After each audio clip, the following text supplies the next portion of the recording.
Presiden ke-7 Republik Indonesia Joko Widodo diperiksa sebagai saksi pelapor di Mapolresta Solo atas tudingan ijazah palsu. Diduga mendapat intimidasi, ex-rektor UGM cabut pernyataannya soal ijazah Jokowi.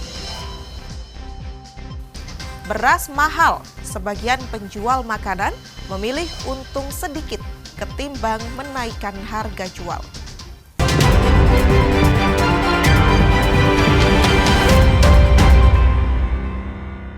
Saudara, apa kabar Anda hari ini? Selain 3 informasi tadi, sejumlah informasi menarik lainnya akan kami hadirkan untuk melengkapi Kompas Jateng hari ini. Selama 30 menit ke depan, Kompas Jateng menyajikan informasi independen dan terpercaya seputar Semarang, Jawa Tengah, dan Yogyakarta. Bersama saya Gisy Lutfia.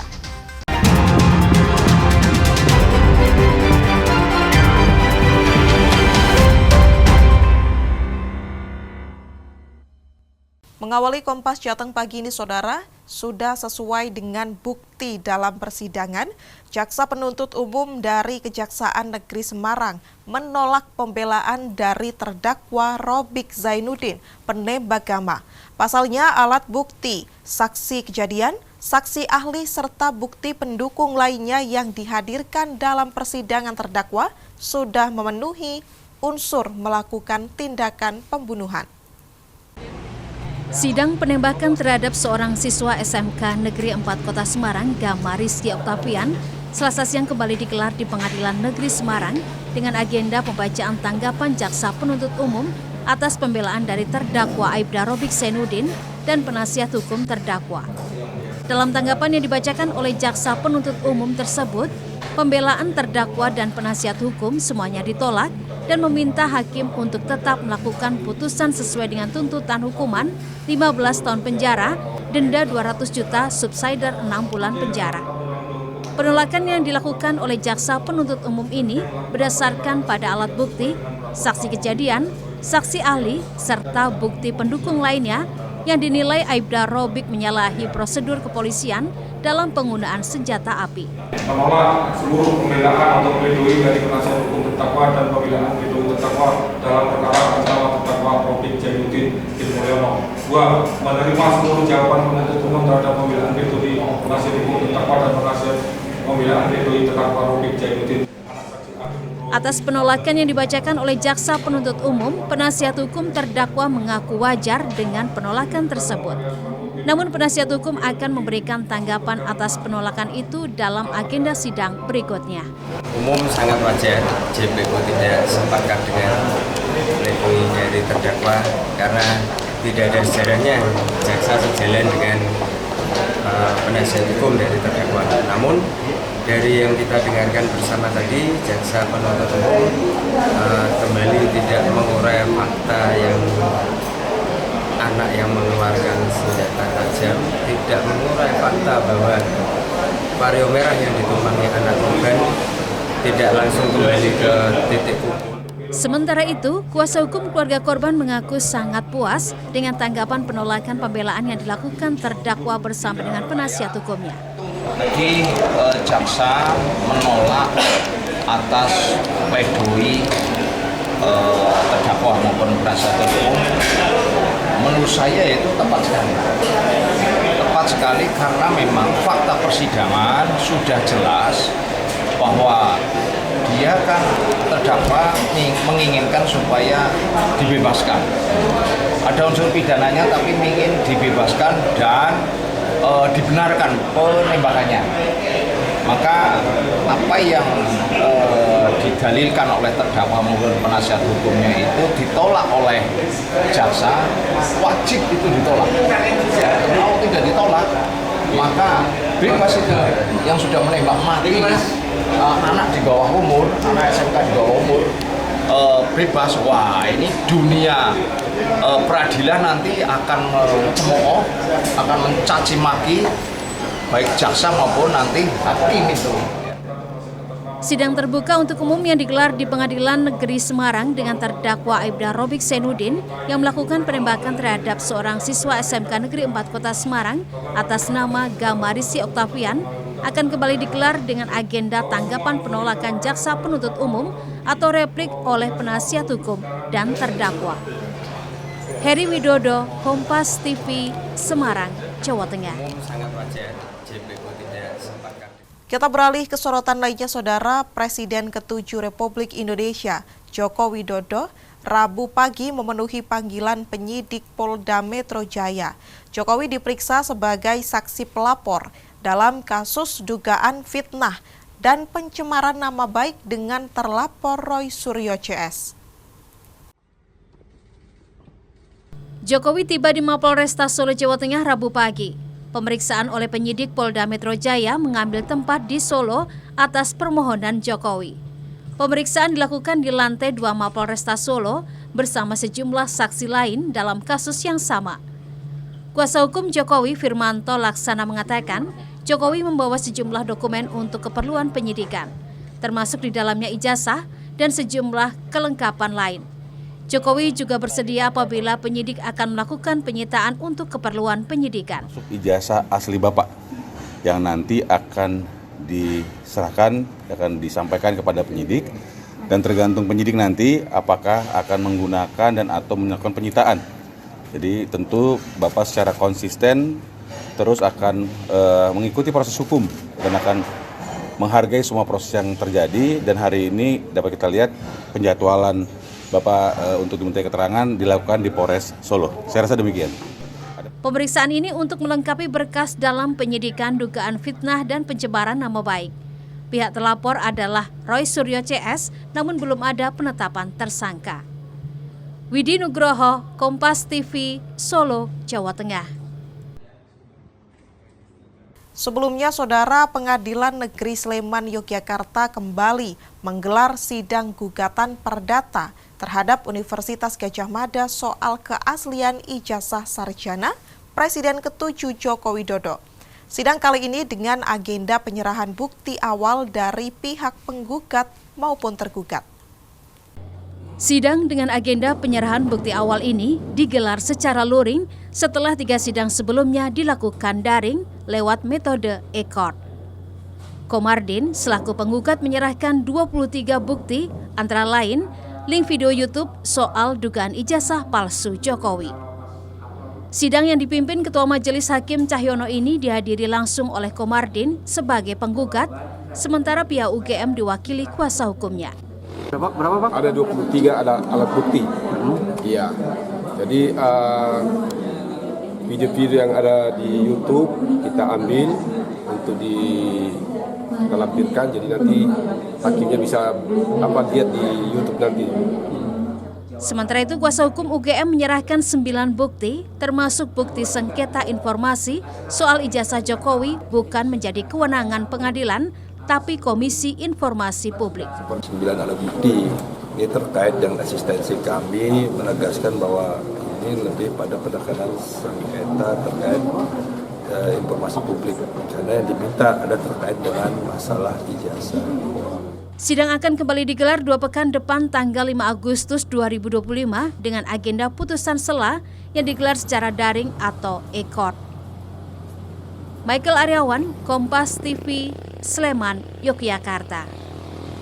Diduga mendapatkan intimidasi, ex-rektor UGM mencabut pernyataan soal ijazah palsu Jokowi. Informasinya sesaat lagi hanya di Kompas Jateng.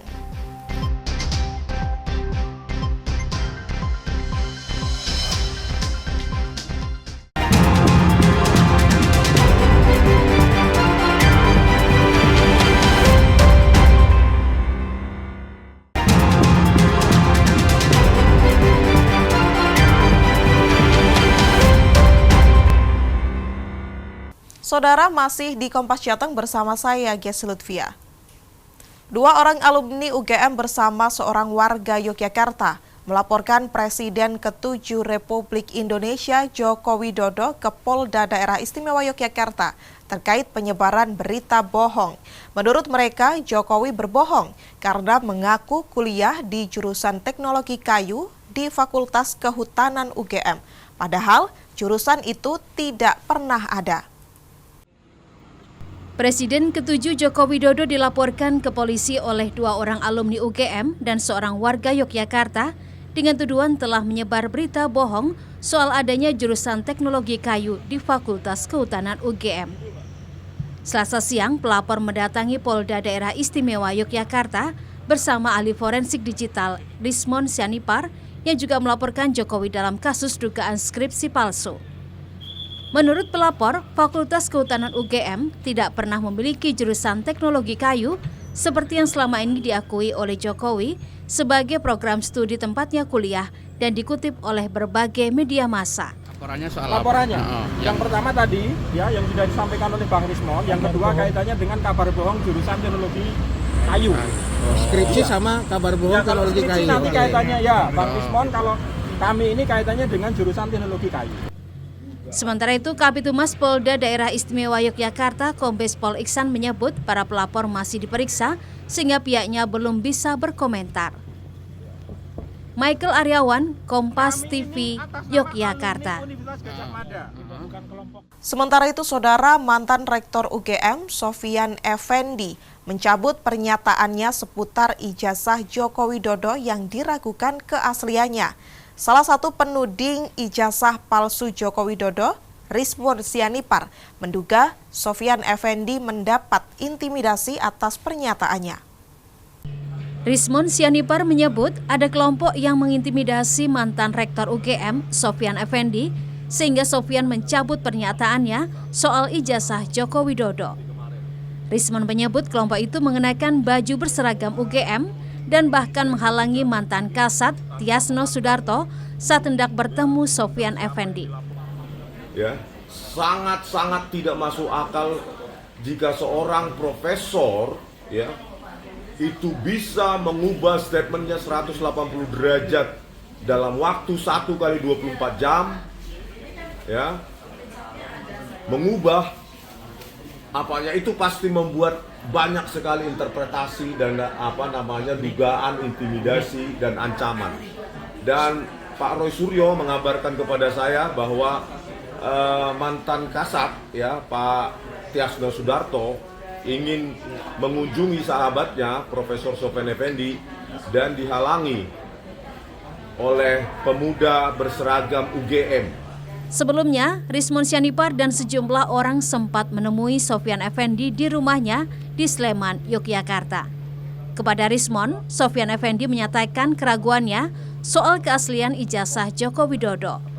Namun berselang sehari, Sofyan Effendi kemudian mencabut pernyataannya itu melalui konferensi pers.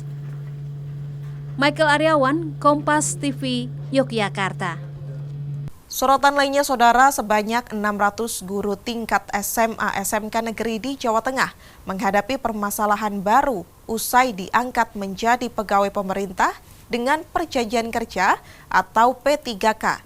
Mulai dari kekurangan jam mengajar hingga jarak domisili dan sekolah yang sangat jauh. Perwakilan Forum Relokasi Pegawai Pemerintah dengan Perjanjian Kerja atau PPPK, Taufik Hadianto menyatakan ada 4 permasalahan utama yang dialami oleh guru PPPK di daerah. Seperti tidak ada jam mengajar, kurang jam, jarak domisili yang sangat jauh, serta jabatan dalam SK yang tidak sesuai dengan mata pelajaran yang diajarkan. Kondisi tersebut tidak hanya merugikan guru secara finansial, namun juga berdampak pada kualitas hidup dan kesejahteraan guru PPPK. Banyak dari guru harus merogoh kocek pribadi untuk biaya indekos dan transportasi antar kota setiap pekan.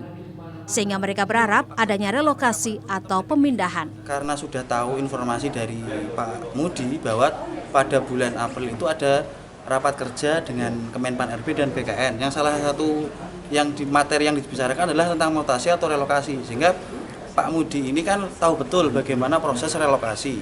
Sehingga harapannya dengan kami audiensi hari ini, Pak Mudi bisa memberikan pengetahuan khususnya kepada Pemprov Jateng, baik itu pimpinan OPD maupun juga gubernur, bahwa sebenarnya relokasi itu tidak sesusah atau sesulit yang dibayangkan atau yang pada kenyataannya sampai hari ini tidak ada realisasinya.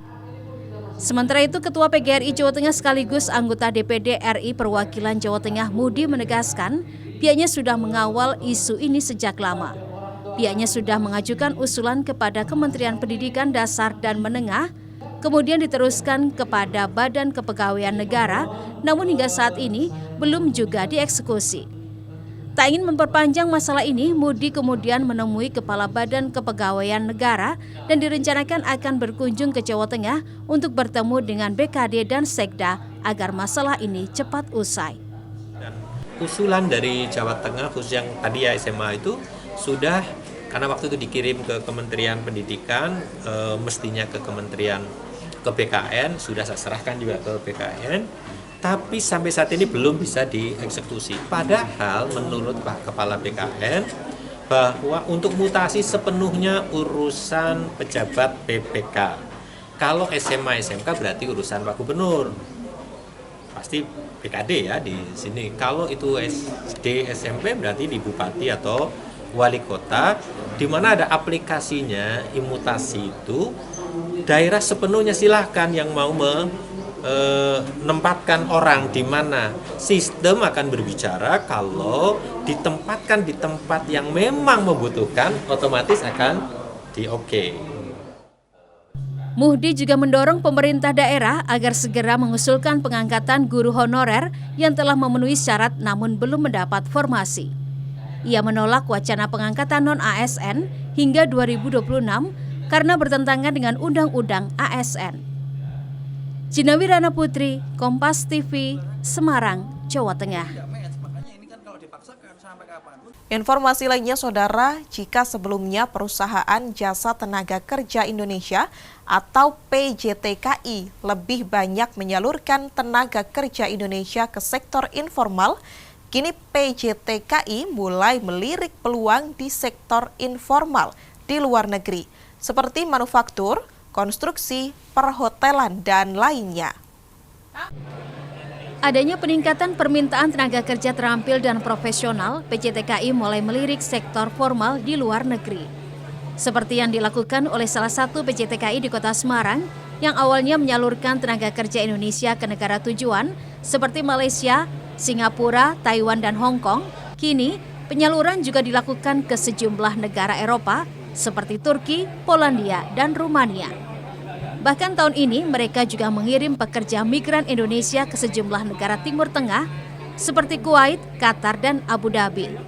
Sebelum diberangkatkan, para pekerja migran Indonesia sudah dibekali skill sesuai bidang pekerjaan negara tujuan sehingga mereka sudah lulus uji kompetensi pada bidang tersebut. Namun sekarang kita ikuti program pemerintah harus mendongkrak up untuk sektor formal, yaitu sekarang ini kita concern di dunia perhotelan dan manufaktur.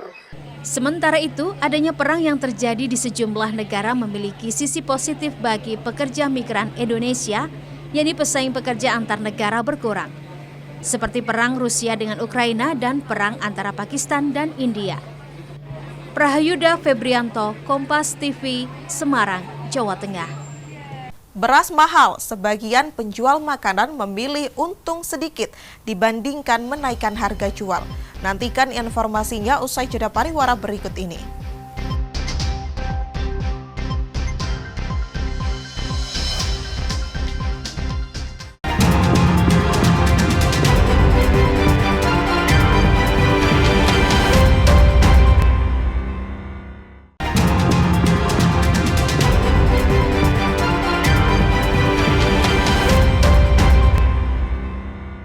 Terima kasih Anda masih di Kompas Jateng bersama saya Gesi Lutfia. Beras mahal, sejumlah penjual makanan di Kota Semarang pilih untung sedikit dibandingkan harus menaikkan harga atau mengurangi porsi makanan yang dijual. Ini dilakukan agar penjual tidak kehilangan para pelanggannya. Sudah 1 bulan lebih harga beras kualitas medium hingga premium mengalami kenaikan. Harga beras yang tak kunjung turun tersebut dikeluhkan para penjual makanan. Salah satunya Ati, penjual makanan di Jalan Guntur, Kelurahan Gajah Mungkur, Kota Semarang. Ati mengatakan sejak harga beras naik, keuntungan yang diperolehnya menurun. Ini dikarenakan Ati memilih untuk tidak banyak mengambil keuntungan dibandingkan harus menaikkan harga atau mengurangi porsi makanan yang dijualnya. Atik pun berharap pemerintah dapat segera menekan kenaikan harga beras di pasaran. Saya pribadi ya semua berpengaruh dari harga. Kalau harganya mahal, kita kan juga penjualnya juga susah. Kalau kita nggak bisa naikkan, mau gimana lagi tapi tetap kebeli karena kita ditekan untuk harus bisa jualan. Kalau kita mesti menaikkan harga, orang itu sekarang ini kondisinya susah. Jadi kalau mau beli apa-apa itu sudah mikir 2 kali.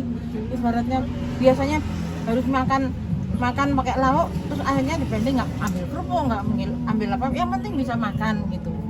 Jadi kalau semisal penjenengan bilang harga tinggi, ya memang tinggi. Wong biasanya 13,5, 14,5, sekarang sudah 15,5.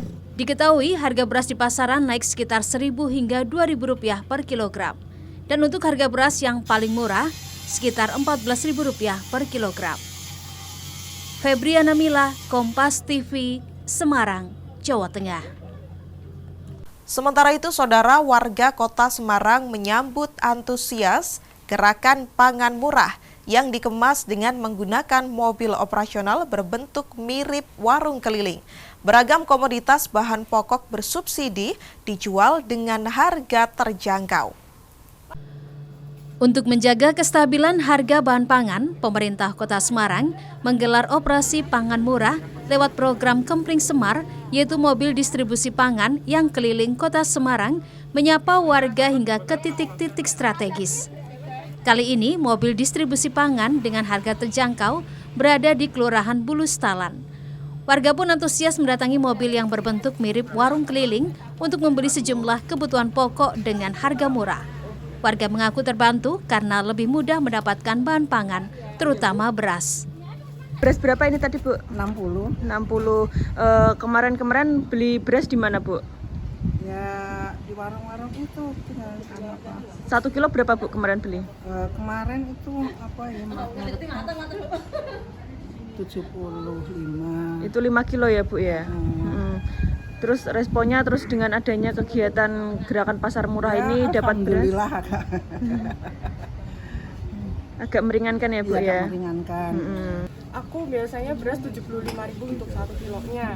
Ini kebetulan lagi ada program ini, jadi sangat-sangat terbantu. Setiap hari mobil pangan keliling ke kelurahan-kelurahan di Kota Semarang untuk mendistribusikan beras kemasan SPHP, minyak goreng, telur ayam, gula pasir, bawang merah, bawang putih, tepung terigu, dan garam. Bahan-bahan pangan tersebut dijual sesuai harga eceran tertinggi atau HET. Kami memang utamakan beras, Mbak. Kondisi beras di lapangan untuk medium harganya masih di atas HET yang ditetapkan oleh pemerintah. Nah, dengan adanya beras yang kami salurkan ini sangat terjangkau, membantu masyarakat karena harganya di maksimal harga HET. Upaya jemput bola untuk mendistribusikan bahan pangan dengan harga terjangkau akan terus dilakukan pemerintah Kota Semarang hingga akhir tahun 2025. Febriana Mila, Kompas TV, Semarang, Jawa Tengah. Informasi tadi sekaligus mengakhiri Kompas Jateng hari ini. Saya, Gesi Lutfia, mewakili kerabat kerja yang bertugas, mengucapkan terima kasih atas perhatian Anda. Selamat mengikuti acara kami selanjutnya, Kompas TV, independen, terpercaya. Sampai jumpa.